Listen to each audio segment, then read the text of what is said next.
Welcome to this explainer. Today, we're going to unravel a massive, continent-spanning scientific detective story. It involves a sudden, simultaneous drop in global navigation signals all across Europe, a huge trove of hidden data, and a really intense hunt for an invisible culprit high above the Earth. It's a completely fascinating look at the fragile, invisible infrastructure that you and I rely on every single day. Okay, let's dive into this. The whole mystery kicks off with a tip given to Professor Todd Humphreys and his student Zach Clements. They were pointed to two specific days in a massive, publicly available data set of GPS monitoring stations. And when they zeroed in on those exact times, well, they found something completely unprecedented. Across the entire network of European receivers, the navigation signals had just been simultaneously overwhelmed.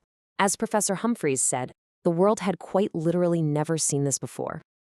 So while that mysterious tip-off happened in November 2024 using data from back in 2021, the researchers dug a little deeper and found that the first anomalies actually started way back in 2019.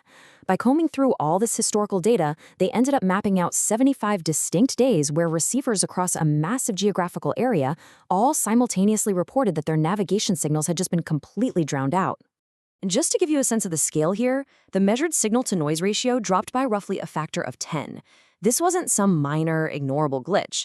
This effect was being felt all the way from Svalbard in the far north, down to Spain in the south, across to Canada in the west, and over to eastern Poland.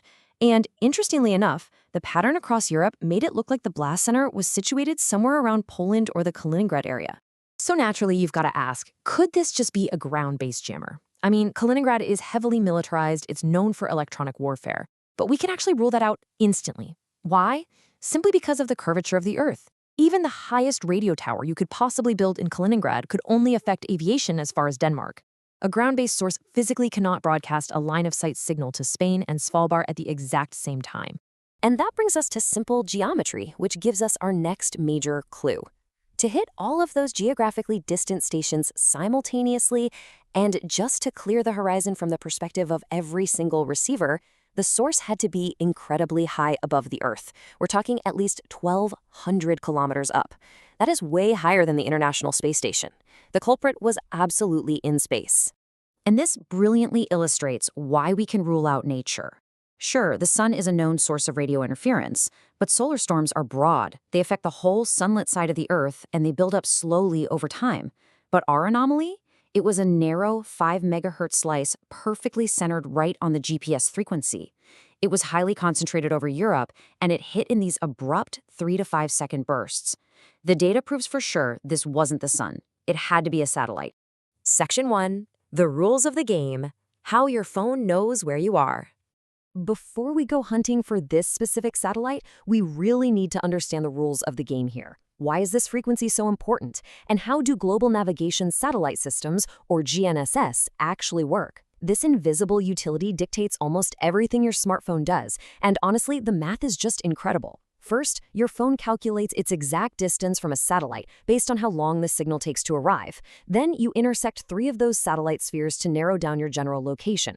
But because your phone doesn't happen to carry a perfect atomic clock, you need a 4th satellite just to solve for timing errors. From there, the system actually has to correct for special relativity, the Earth physically rotating while the signal is traveling, and atmospheric weather. And wild fact, all of this is tied back to ground stations that figure out where they are by mapping distant quasars billions of light years away.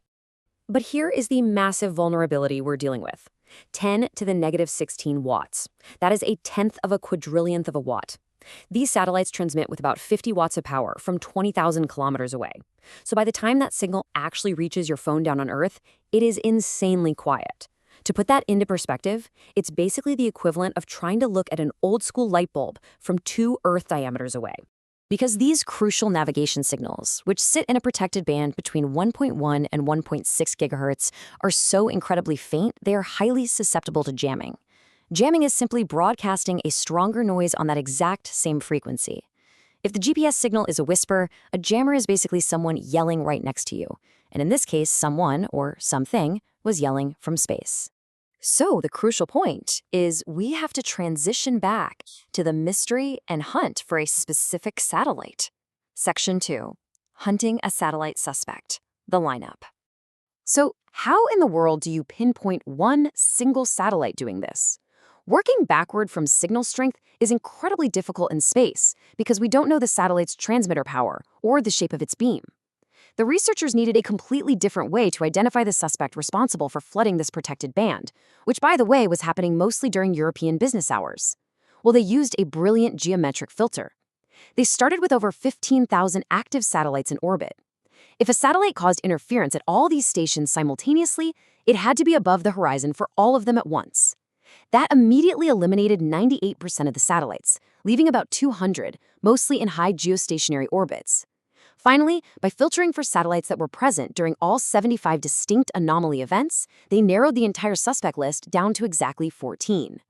And, at first, one candidate looked absolutely perfect on paper. An Algerian satellite with a known transmitter in the exact frequency band. It looked like a direct match.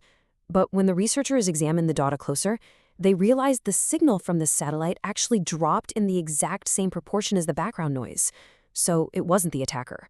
It was just another victim whose signal was getting absolutely hammered by the real source. Section 3. The Raw Data Breakthrough. A community effort. So with the Algerian satellite ruled out, the investigation just completely stalled for like 4 months. See, standard receivers process everything internally and only output a clean measurement once per second. That just couldn't capture these super quick 3 to 5 second mystery bursts. They desperately needed a new approach. So in September 2025, they went public, presenting the mystery to the scientific community. And it sparked this incredible collaborative effort. The German Aerospace Center even tried pointing a massive tracking dish at the sky, but found nothing. Then, finally, in February 2026, a massive breakthrough arrived right in their inbox. An email containing the actual digitized raw radio waves sampled millions of times per second from stations in Amsterdam and Trondheim. Now, what's really interesting about this slide is this specific number, 139. With this ultra-high-resolution raw data, the researchers pinpointed the exact moment the jamming signal arrived. They found that the signal reached Trondheim exactly 139 microseconds before it reached Amsterdam. This tiny, tiny fraction of a second, that was the key to breaking the case wide open. That 139 microsecond difference tells us the source has to be slightly closer to Trondheim. In three-dimensional space, that specific constraint creates a shape called a hyperboloid, which is basically this warped surface stretching out into space. Now, to avoid any kind of confirmation bias, Humphreys and Clements worked in complete isolation from each other for a week, and when they finally compared notes, they had both calculated the exact same hyperboloid.